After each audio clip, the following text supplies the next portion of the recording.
When you need to cut a corner off a sheet of 12mm Hardie Backer, here's how you do it.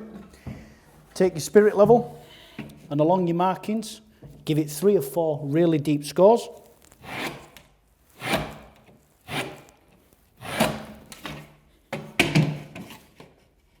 Same again.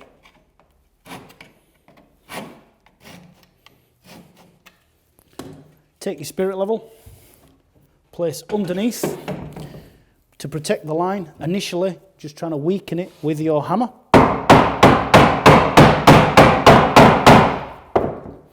Same again on the other cut.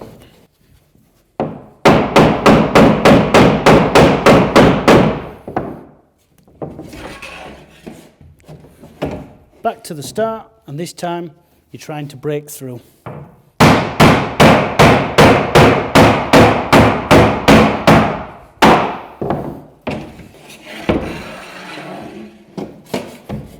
And again.